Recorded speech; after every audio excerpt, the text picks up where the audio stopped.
টলমল টলমল টলে সরসী, টলমল টলমল টলে সরসী, জল নিতে এলে এলে এলে কে গো ষোড়শী। সুপ্রিয় দর্শক, জাতীয় কবি কাজী নজরুল ইসলামের ১২৫তম জন্মজয়ন্তীতে নিউজ ইনসাইডের বিশেষ নিবেদন যাপনে নজরুল। আজ আমরা এমন একজন সঙ্গীত শিল্পীর সঙ্গে কথা বলবো যিনি প্রাত্যহিক জীবনে নজরুলকে চর্চা করেন, নজরুলকে নিয়ে গবেষণা করেন, সেই সঙ্গে নজরুলের গানের সঙ্গে যার বসতি।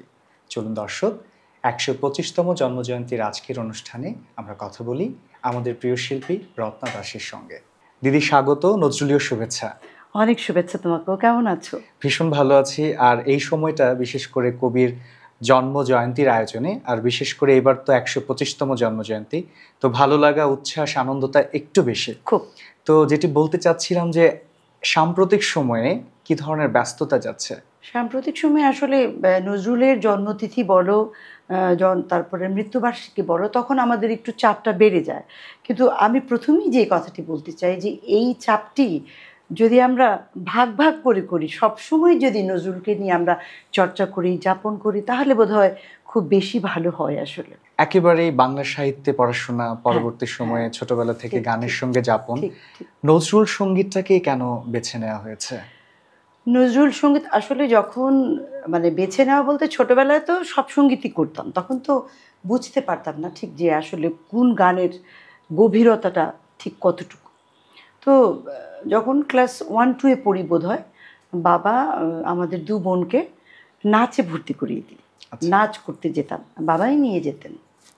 তো নাচ করতে যেয়ে নজরুলের, তুমি দেখে থাকবে, নজরুলের কিছু রিদমিক গান রয়েছে, পরি জাফরানি ঘাগরে, আমি যার নুপুরের ছন্দ, তারপরে শুকনো পাতায় নুপুর পায়ে। তো এই গানগুলো যখন আমি করতে যেতাম, আমার না খুব নাচতে করতে ইচ্ছে করতো, রিদমটা শুনে একদম রিদমটা খুব মনের মধ্যে বাজতো, খুব করে বাজতো। তো গানটা শেখার আগ্রহটা ঠিক শুরুটা যদি বলি, সেই সময় ক্লাস 1 কি 2 হবে। তো তখন কিছু বুঝি না, তখন সব ধরনের গানই গাই। তো একদিন বাড়িতে এসে বাবাকে বললাম যে আমি তো গান শিখতে চাই। তো আমার বাবা শিক্ষক, আমার বাবা কলেজের অধ্যাপনা করতেন। তো আমার বাবা তখন বললেন যে পড়াশুনো করে দুটো একসঙ্গে তো করা যাবে না, যে কোনো একটিকে বেছে নিতে হবে। তো তখনই ভাবলাম যে তাহলে আমি নজরুলের গানেই ঢুকে গেলাম এবং তোমার নাচটাকে আমি ভেতরে রেখে দিলাম। এই হলো নজরুলের নজরুলের গানে আসা। কিন্তু তখনও কিন্তু নজরুলকে কিছুই বুঝিনি। নজরুল যে অতল সমুদ্র, সেটি যত দিন যাচ্ছে আজ অবধি এখনও মনে হয় জানা শেষ হয় না। এরকম দীর্ঘ সময় ধরে নজরুলের গানের চর্চা, সেই সঙ্গে নজরুলের গানের বিষয়বস্তু, ভাব, এই সমস্ত নানান কিছু নিয়ে কিন্তু গবেষণামূলক কাজও চলছে তোমার। এবং তুমি বাংলা সাহিত্যের ছাত্রী ছিলে ঢাকা বিশ্ববিদ্যালয়ে। তো এই যে নজরুলময় যাপন, সেটা প্রাত্যহিক জীবনের নানা অনুষঙ্গে নজরুলকে আমরা নিয়ে এসেছি। এবং আমরা যখন তোমার এই ঘরটাতে অবস্থান করছিলাম, বিশেষ করে তোমার রেয়াজের ঘরে আমরা যাব, সেখানে আমরা একটু কবি নজরুলের কিছু গানও তোমার কণ্ঠে শুনবো। তো এই যে প্রাত্যহিক জীবনে নজরুলকে যাপন করা হচ্ছে, সেটি আসলে বর্তমান সময়ে কিভাবে তুমি রিলেট করছো বা প্রাসঙ্গিকভাবে নিয়ে আসছো? আসলে বর্তমান অতীত বলে কিছু নেই। নজরুল আমার কাছে এতটাই প্রাসঙ্গিক যে আমি অহর্নিশ আমি নজরুলের ছোঁয়া আমার জীবনে। দেখবে আমি কোথাও আমি একটু বেড়াতে যাচ্ছি, কোথাও আমি আমার স্টুডেন্টদের গান শেখাচ্ছি, আমি চাকরি আগে চাকরি করতাম, সেখানে যাচ্ছি, আমার সব জায়গায় নজরুল, কোথায় নেই নজরুল। নজরুলকে ছাড়া আমি একটি মুহূর্তও ভাবতে পারি না। আমার জীবনের পুরো আপাদমস্তক আজ অবধি পর্যন্ত নজরুল খুব খুব বিভোর হয়ে আছে আসলে আমার মধ্যে। এবারের ১২৫তম নজরুল জয়ন্তী, স্বভাবতই এটা আমাদের কাছে অনেক বেশি উচ্ছ্বাসের। তো এই জয়ন্তীতে তোমার কি নতুন গান আসছে বা কাজ আসছে? এই জয়ন্তীকে উৎসর্গ করে আমার একটি তোমার নতুন কাজ আসছে। গানটির নাম হচ্ছে একটি মিউজিক ভিডিও, গগনে কৃষ্ণ মেঘদোলে। তো তুমি নিশ্চয়ই জানো যে আমি সাধারণত নজরুলের অল্পশ্রুত গান একটু শ্রোতাদের উপহার দেবার চেষ্টা করে থাকি, কারণ নজরুলের প্রায় ৫,০০০ গান রয়েছে। তো 5,000 গান থেকে যদি আমরা যারা নজরুল চর্চা করি তারা যদি শুধু ঘুরে ফিরে সেই 10-12টি বা 20টি গানই যদি বারবার করি, তাহলে পরে এত বড় সৃষ্টি সম্ভার তো সব মানে হয়ে যায়, একদমই মানে অপ্রকাশিত থেকে যাবে। তো আমি যেটি চেষ্টা করি যে নতুন নতুন গান সবসময় মানে উপহার দেওয়ার আমার ভক্ত শ্রোতাদের। তো আমি এবারের যেই গানটি আমি মানে শ্রোতাদের জন্য নিবেদন করব, সেটি আমি বাংলাদেশে কারো গলায় শুনিনি তার আগে। আমি আদি সুরটাকে ফলো করে আমি তোমার ওপার বাংলার আমাদের শ্রদ্ধেয় শিল্পী সন্ধ্যা মুখার্জির গলায় আমি এই গানটি শুনেছিলাম, এবং এটি প্রথম এবং শেষ আমার মানে শোনা। তো যাই হোক, তারপর থেকে আমি সাহস করে ওই গানটির মৌলিকত্ব বজায় রেখে আমার নির্মাণ এবং আমার সঙ্গীত আয়োজন দুটোকে আমি নতুন করে করবার চেষ্টা করেছি। কারণ এখানে একটু মানে কথা বলে নেওয়া ভালো যে নতুন কেন করলাম। কারণ নজরুল রবীন্দ্রনাথ কিন্তু আমাদের মানে চিরনতুনের ডাক দেয় এবং চিরপ্রাসঙ্গিক। নজরুল রবীন্দ্রনাথের হাত ধরেই আমরা আধুনিকতা শিখেছি। তো নজরুলের প্রচার প্রসার যদি আমরা করতে চাই, তাহলে পরে আধুনিক সঙ্গীত আয়োজন, আধুনিক উপস্থাপন না করলে নতুন প্রজন্ম নজরুলকে চিনবে না, জানবে না। তো সেই কারণে এটি আমার করা। আসলে সেই প্রসঙ্গে ছোট্ট একটি বিষয় জানতে চাই যে তথাকথিতভাবে যে নজরুল সঙ্গীতের চর্চা হচ্ছে, এখন ফিউশন হচ্ছে, তারপর হচ্ছে একটু মডার্ন ইনস্ট্রুমেন্ট ব্যবহার করে নজরুলকে উপস্থাপন করা হচ্ছে, নজরুলের গানকে। তো তোমার যে গানগুলো আছে সেখানে আমরা দেখতে পারি যে আধুনিকতার ছোঁয়া, একেবারে আধুনিকতা বলতে তো নজরুল রবীন্দ্রনাথ চিরকালের জন্য আধুনিক, সেটি একদম ধ্রুপদ একটা জায়গা থেকে। তো ওই যে মেকিং এর জায়গাটা আমরা দেখি যে তোমার কাজগুলোর মধ্যে তুমি যে সমস্ত প্রোডাকশনগুলো করছো, মিউজিক ভিডিও করছো বা গান করছো, সেগুলোর নির্মাণ এবং বিশেষ করে পোশাক পরিচ্ছদ থেকে শুরু করে আবহ থেকে শুরু করে সব কিছু না একটু অন্যরকম। এইটা কেন? বা ওই যে বললাম তোমাকে যে আমার মূল বা চাওয়াটা হচ্ছে নজরুলের গানকে মানে ছড়িয়ে দেওয়া।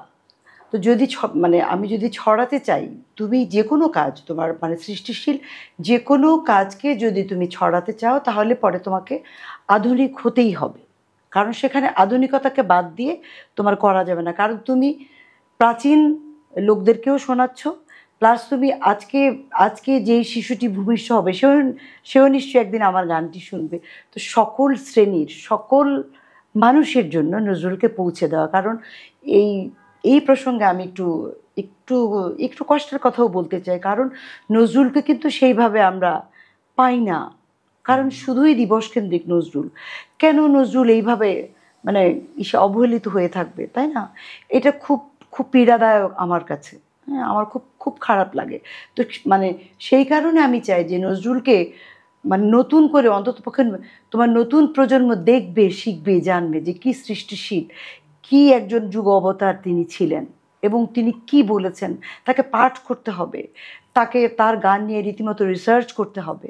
সে কারণেই আসলে এরকমটা যে তিনি যেমন, তুমি আমার একটা গান দেখে থাকবে আমার ইউটিউবে, আমি আমার দর্শক শ্রোতাদের বলবো, আমি একটি গান গিয়েছিলাম 1 বছর আগে, দূর দীপবাসিনী। খুব মোস্ট কমন একটি গান, কিন্তু দূর দীপবাসিনী গানটির তিনি সুরটা এনেছিলেন তুরস্কের সুর থেকে। এই যে তিনি বিদেশি সুরের কিন্তু ওনার গানে উনি মিশ্রণ ঘটিয়েছেন। তো ওই সময় আজ থেকে কত বছর আগে তিনি যদি বিদেশি সুরের যদি মিশ্রণটা ঘটাতে পারেন, তাহলে আজকে মিলেনিয়ামে বসে আমি কেন সেই বিদেশি সুরের মিশ্রণের সঙ্গে আমাকে কেন মানে করবো না, মানে নতুন করে উপস্থাপন কেন করবো না? এটা আমার মধ্যে কাজ করে। কারণ তিনি দূর দীপবাসিনী সুরটা পুরোপুরি ওখান থেকেই এনেছেন, তুরস্কের যে ব্লেন্ডিংটা ওখান থেকেই হয়েছে। তো আমিও চেষ্টা করেছি যে দূর দীপবাসিনীতে আমি মানে তোমার ফুলের গয়না পরে আমি একটা গাউন পরে একটু ওয়েস্টার্ন আউটফিটটা, যেহেতু তোমার তুরস্কের ব্লেন্ডিং, যে আমি মানে চেয়েছি যে ওয়েস্টার্ন আউটফিটটা করে যে দূরের কোন দ্বীপের বাসিনীকে আহ্বান জানাচ্ছে। খুবই চমৎকার, মানে ভাবনার জায়গাটা একেবারে এরকম করে আসলে এরকম করে আমি আসলে আমাকে অনেকে জিজ্ঞেস করে যে এই ভাবনাগুলি মূলত কার কাছ থেকে আসে। মানে আমি নিঃসংকোচেই বলতে চাই এগুলি আমি নিজে থেকেই তৈরি করি।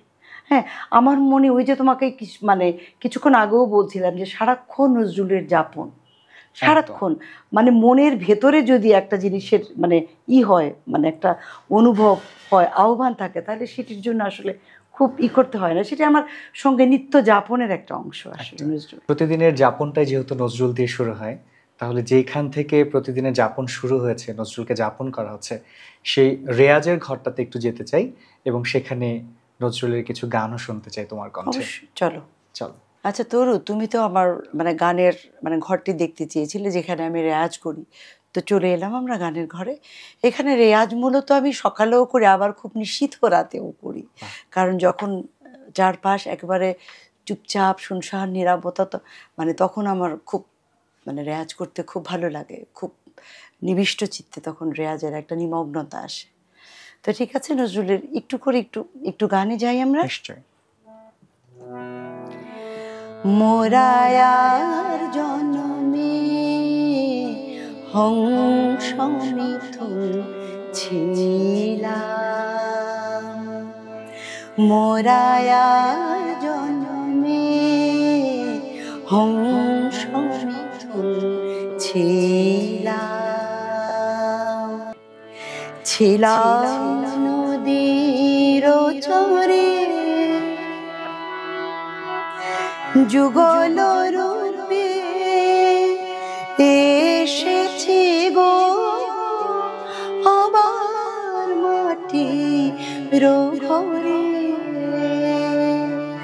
মোরায়া জনমে হংস মিথুন ছিলাম।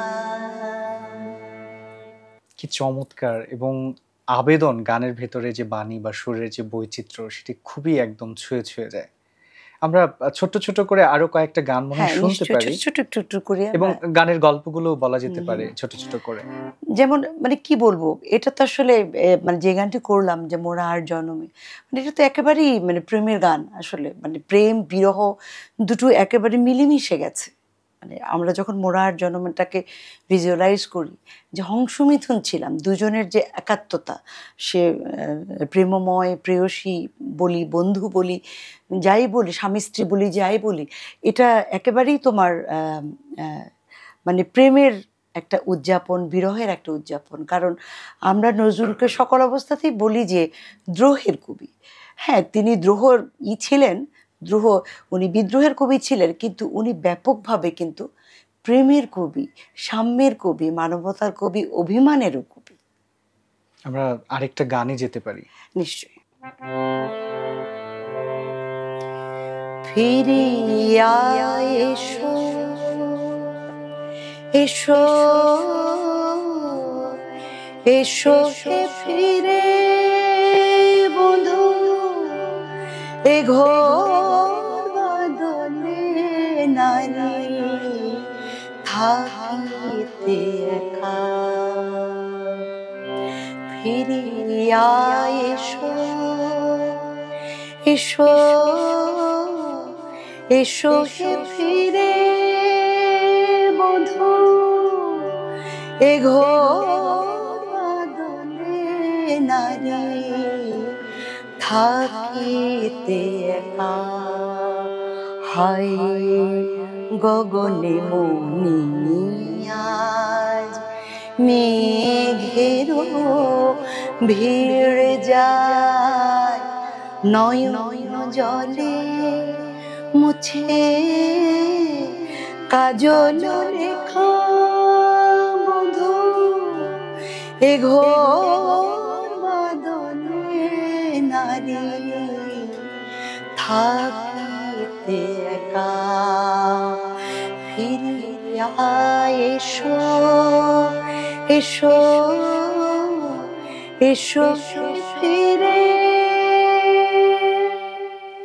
তোমার এই গানের প্রেক্ষাপটটা হচ্ছে, আমরা যে বৈষ্ণব পদাবলীতে যদি যাই, যে খুব তোমার এই যে এখন আমরা বর্ষা পার করছি, যে ঘনঘোর মানে বর্ষায় যে মানে প্রিয়তম বিহনে মানে প্রিয়তমার যে একটা আকুতি হয় এবং তার যে বেদনার একটা মানে ছোঁয়া এই গানটাতে পাই, যে ফিরে পাবার একটা আবেদন, মানে মেঘের সঙ্গে মানে বৃষ্টি হচ্ছে এবং বৃষ্টির সঙ্গে সে খুব ব্যাকুল করে তার মানে প্রিয়তমকে সে মানে চাচ্ছে এবং তাকে স্মরণ করছে, ঠিক এরকম। চিন্তা করো কি পরিমাণ মানে নান্দনিক এবং কি পরিমাণ মানে মানে যুগস্রষ্টা সুরস্রষ্টা হলে পরে এরকম গানের সুর করা যায়। আমার কাছে যেটা মনে হয়, নজরুলের প্রত্যেকটা গানই এত চমৎকার চিত্রকল্প ফুটে ওঠে, যারা গান শ্রবণ করে বা যারা গানটাকে ভিজুয়ালাইজড ভাবে দেখে বা যারা গায়, তাদের কাছে ওই চিত্রকল্পটি মনে হৃদয় পটে ভেসে ওঠে। একদম, একদমই তাই। দিদি, তোমার অসংখ্য জনপ্রিয় নজরুল সঙ্গীত তুমি করেছো, এবং বিশেষ করে তুমি বলছিলে যে তুরস্কের সেই দ্বীপপুঞ্জের একটা আবহের মধ্য দিয়ে যে গানটা নজরুল করেছিল, দূরদীপবাসিনী, সেটাকে একটু ছোট্ট করে শোনানো যায়? সেটা তো আসলে অনেক শোনা হয়ে গেছে, তাও আমি অল্প করে আমাদের দর্শকদের জন্য। দূরদীপবাসিনী চিনি তোমারে চিনি, চিনি তোমারে চিনি, দারুচিনির দেশে তুমি বিদেশিনী গো, সুমন্দ ভাসিনী দূরদীপবাসিনী, চিনি তোমারে চিনি, চিনি তোমারে চিনি, দারুচিনির দেশে তুমি বিদেশিনী গো, সুমন্দ ভাসিনী দূরদীপবাসিনী। কি চমৎকার! একটা মানুষকে না দেখে কেমন করে আপন করে, দূরের মানে দ্বীপের কোনো মানুষকে মানে আহ্বান জানানো, সেটা প্রিয়তমা হতে মানে পারে, বন্ধু হতে পারে। তুমি ভাবো জিনিসগুলো যে আসলে কত হৃদয়গ্রাহী, তাই না? কত প্রাণ ছুঁয়ে যায়, তাই না? মানে মানে কি বললে পরে নজরুল সম্পর্কে শেষ বলা হবে, এটা আসলে আমি ঠিক জানি না, আসলে আমার জানা নেই যে কতটুকু গাইলে, কতটুকু পাঠ করলে। খুবই আপেক্ষিক আসলে ব্যাপারটা। নজরুলকে নিয়ে আমরা এত কম চর্চা করি যে মানে ওনার যে এত মানে উনি কাকে নিয়ে গান লিখেননি। আজকে দেখো উনি একাধারে উনি ওনাকে মানে বলে, কেউ কেউ বলে, শুনি আমি মানে কারোর নাম করে বলছি না, কেউ কেউ বলে যে উনি হিন্দুর কবি, মুসলমানের কবি। হ্যাঁ, কিন্তু উনি কিন্তু এত বছর আগে উনি বলে গেছেন যে মোরা এক বৃন্তে দুটি কুসুম, হিন্দু মুসলমান, মুসলিম তার নয়নমণি, হিন্দু তার প্রাণ। তো তাই যদি হয় তাহলে ওনার ওমর রমজানের এই রোজার শেষে এলো খুশির ঈদ, হ্যাঁ, এটি ছাড়া কিন্তু ঈদ আমাদের একদম অসম্পূর্ণ, একেবারে অসম্পূর্ণ। এবং উনি তোমার হেরা হতে হেলে দুলে, তারপরে ও মদিনাবাসী, তারপরে তোমার এরকম অসংখ্য ইসলামিক গান আছে, আবার অসংখ্য ওনার শ্যামা সঙ্গীত রয়েছে, কীর্তন রয়েছে। তাহলে কোথায় ওনাকে আমরা পাই না বলো? আবার ওনাকে প্রেমে পাই যে উনি নার্গিসের সঙ্গে ওনার মানে যখন বিচ্ছেদটি হলো, তখন অনেক বছর নার্গিস মানে মানে কবির জন্য মানে অপেক্ষা করেছেন যে আবার হয়তো কবির সঙ্গে মিলন ঘটবে, কিন্তু যে কোনো কারণেই হোক মিলনটি ঘটেনি। তখন আবার নার্গিস আবার পুনরায় এসে কাউকে বিয়ে করবে, তো কবির কাছে মানে অনুমতি চাইতে গেছে যে আমাকে তালাক দাও। তো কবি এত কষ্ট পেলেন যে তালাক কাকে বলে, তালাক তিনি জানতেন না। তো তিনি বলেন যে তালাক তো আমি জানি না, আমি বরং তোমাকে একটি গান লিখে দিই। তখন তিনি ওই গানটি লিখলেন, যে গানটি খুব কালোজয়ী, পথ চলিতে যদি চকিতে। একটু ছোট্ট করে যদি আমরা শুনতে পারি। পথ চলিতে যদি চকিতে কভু দেখা হয় পরাণ প্রিয়, ও চাহিতে যেমন আগের দিনে, তেমনি মোদের চোখে চাহিও, ও পথ চলিতে। কি চমৎকার ভাবে আসলে মানে যদি কোনোদিন মানে চলার পথে তোমার সঙ্গে আমার দেখা হয়, সেই স্মৃতিটা তুমি অনুরণনে যেন আসে তোমার। আমি তালাক জানি না, আসলে তোমার প্রতি আমার চিরশুভ কামনা।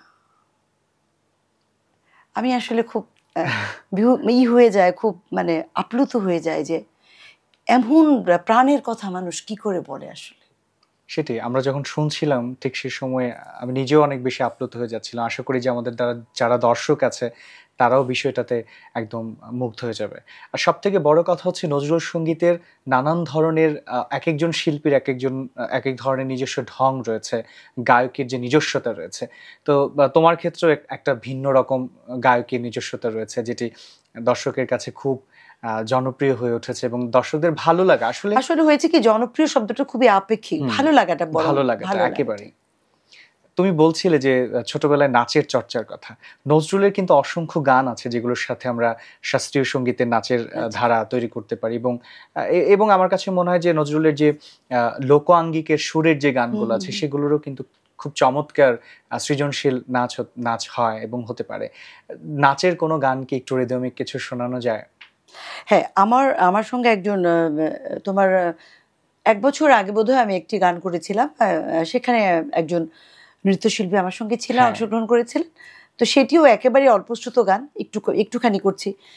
টলমল টলমল টলে সরসী, টলমল টলমল টলে সরসী, জল নিতে এলে এলে এলে কে গো ষোড়শী, টলে সরসী হেরিয়া তোমার রাঙা পদতল, ফুটিল প্রেমের কুমুদ কমল, খেলিছে চঞ্চল তরঙ্গ দল, লয়ে তব কলসী চলে সরসী, টলমল টলমল টলে সরসী। এটা কিন্তু মানে ফোক অঙ্গের, অনেকটা ফোকের ভাব রয়েছে, যদিও এটা মার্চ পাস্টের গান, অথচ দেখো কি নিপুণ ভাবে তিনি মার্চের গানটাকে তিনি ফোকের সঙ্গে মানে সংমিশ্রণ করেছেন, একটা মিশ্রণ তিনি মানে তৈরি করেছেন। আমার মনে হয় যে বাংলা সঙ্গীতে নজরুলের যে ফিউশন, নজরুল নিজে নিজে যে ফিউশন গুলো করেছেন বিভিন্ন সুর এবং ছন্দবদ্ধ জায়গায়, এটা মনে হয় একেবারেই অনন্য, অসাধারণ একেবারেই। এবং তিনি নজরুল সৃষ্ট রাগ আছে, সুরও রয়েছে কিন্তু, যেমন বনকুন্তল রাগের উপর একটা ওনার গান আছে, বনকুন্তল হেলায়ে বন সবরি ঝুরে, বিষাদিত সুরে বনকুন্তল হেলায়ে, কিন্তু নজরুল সৃষ্ট রাগ। একেবারে নজরুল প্রেম, প্রকৃতি, মানব জীবনের নানান অনুষঙ্গকে তার গানে, সুরে, বাণীতে, রচনায় এমনভাবে আবদ্ধ করেছেন যেটি থেকে বের হয়ে আসার মনে হয় বাঙালির কোনোভাবেই সম্ভব নয়, কোনোভাবেই সম্ভব নয়। এবং আমি যখন নজরুলকে পাঠ করতে যাই, গাইতে যাই, তখন আমি দেখি যে আর কোথাও বোধ করে যাবার মানে প্রয়োজন আমার একদমই পড়ে না। আমাকে অনেক তোমার চ্যানেলে যখন গান গাইতে যাই জিজ্ঞেস করে যে আপনার মৌলিক গান, তখন আমি বলি যে এর চেয়ে বড় মৌলিকতা আমার কাছে আসলে জানা নেই। কারণ নজরুলের মানে গানে প্রেম রয়েছে, দ্রোহ রয়েছে, অভিমান রয়েছে, বিরহ রয়েছে, দেশাত্মবোধ রয়েছে, পল্লী অঙ্গে রয়েছে, স্বদেশ প্রেম রয়েছে। তাহলে ভাঙার গান রয়েছে, উমা সঙ্গীত রয়েছে, সবকিছু মিলে। উমা সঙ্গীতের কথা তো বলেছি, যেগুলি নাকি তোমার মানে হিন্দু ধর্মের যে গানগুলো, তোমার যে হিন্দু ধর্মের আঙ্গিকের যে তোমার কীর্তনাঙ্গিকের যে গানগুলো, সেগুলো আমরা আমাদের এই 125তম নজরুল জন্মজয়ন্তীর এই লগ্নে আমরা কবির একটি রচনা, কবির একটি বিখ্যাত গান যেটি দিয়ে অঞ্জলি লহমর, সেটা দিয়ে কবিকে একটু নৈবেদ্য দান করতে চাই এবং সেটার মাধ্যমে আসলে আমরা তোমার কাছ থেকে শুনে শুনে কবিকে আমরা এবং আমাদের যারা দর্শক শ্রোতা আছে নিউজ ইনসাইডের তাদেরকে আমরা একসাথে নিয়ে ভার্চুয়ালি আমরা নৈবেদ্য দান করতে চাই। অঞ্জলি লহমর একটু ছোট্ট করে। অঞ্জলি লহমর সঙ্গীতে, অঞ্জলি লহমর সঙ্গীতে, প্রদীপ শিখা সম কাঁপিছে প্রাণ মম, তোমায় হে সুন্দর বন্দিতে সঙ্গীতে সঙ্গীতে অঞ্জলি লহ মোর। সুপ্রিয় দর্শক, জাতীয় কবি কাজী নজরুল ইসলামের ১২৫তম জন্মজয়ন্তীর আয়োজনে নিউজ ইনসাইডের পর্দায় আপনারা এতক্ষণ ধরে উপভোগ করছিলেন যাপনে নজরুল শীর্ষক বিশেষ অনুষ্ঠান। আপনাদের সকলকে অসংখ্য ধন্যবাদ, কৃতজ্ঞতা এবং ভালোবাসা। আমরা জাতীয় কবিকে চর্চা করব, তার আদর্শে বলীয়ান হয়ে বিশ্ব বাঙালি হিসেবে নিজেদেরকে প্রতিষ্ঠা করব। সবাই ভালো থাকবেন, সুস্থ থাকবেন, আর অবশ্যই নিউজ ইনসাইডের পর্দায় থাকবেন।